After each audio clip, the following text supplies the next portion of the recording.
मार्च 2001 में तालिबान ने अफगानिस्तान की बामियान घाटी में बुद्ध की 2 मूर्तियों को तोड़ना शुरू किया था।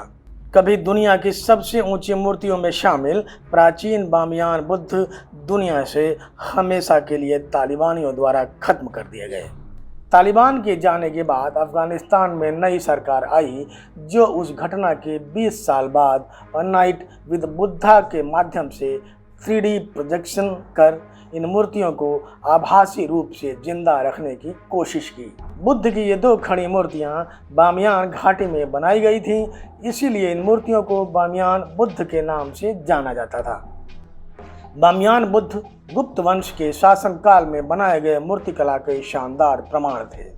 बलुआ पत्थरों के चट्टानों को काट कर बनाई गई ये दोनों प्रतिमाएं विश्व भर में मूर्तिकला के अनोखे नमूनों के रूप में प्रसिद्ध थीं।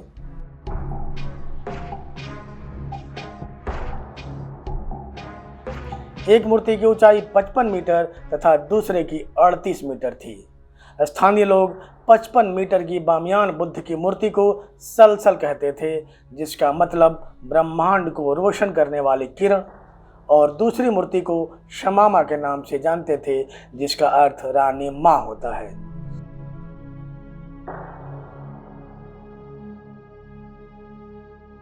कहा जाता है कि बामियान बुद्ध की ये विश्व प्रसिद्ध प्रतिमाएं ईसा से भी 5 शताब्दी पहले की थीं।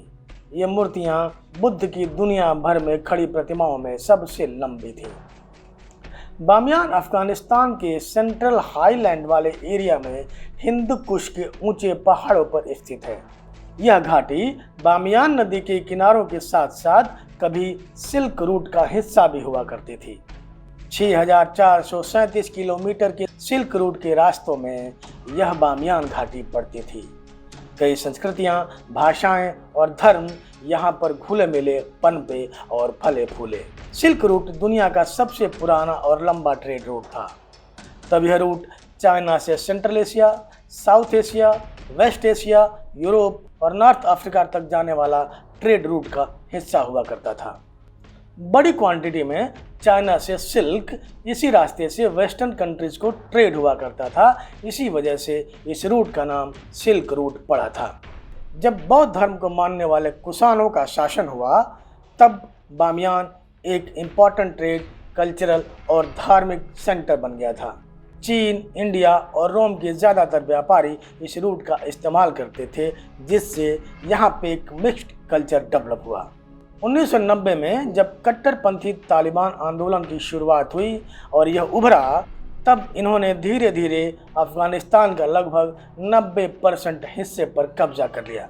तालिबानियों ने यहाँ पर इस्लाम के कट्टरपंथी नियम लागू किए, जिसमें टीबी को बैन करना और 10 साल से ज़्यादा उम्र की लड़कियों को एजुकेशन से बैन करने जैसी बात शामिल थी। बामियान में मूर्तियों का विध्वंस इसी कट्टरपंथी संस्कृति और सोच का एक हिस्सा था। 27 फरवरी 2001 को तालिबान ने दुनिया भर की सरकारों की बात मानने से इनकार कर दिया और इन मूर्तियों को विध्वंस करना शुरू कर दिया। भारत ने भी इसे बचाने की हर संभव कोशिश की, यहाँ तक कि कलाकृतियों के लिए ट्रांसफर और प्रोटेक्शन ऑफर किया था। 2 मार्च 2001 को तोपों से इन मूर्तियों को उड़ाने की कोशिशें शुरू हुई। तब उससे कुछ भी फर्क नहीं पड़ा। तब तालिबानियों ने माइंस और रॉकेट का सहारा लिया। इसके बाद भी इन मूर्तियों को डिस्ट्रॉय होने में लगभग 1 महीने का वक्त लग गया। कट्टरपंथ और मूर्तियों को स्वीकार न करने की यह भावना केवल तालिबानियों में ही नहीं, बल्कि कई मुस्लिम शासकों में रही। टाइम्स ऑफ इंडिया की यह लेख बताती है कि 17वीं शताब्दी में औरंगजेब और फिर नादिर शाह ने भी तोपों से इन मूर्तियों को खंड खंड करने की कोशिश की थी, जिससे यह मूर्तियां थोड़ी डैमेज जरूर हुई, पर ये लोग भी इन मूर्तियों को तब खत्म नहीं कर पाए थे।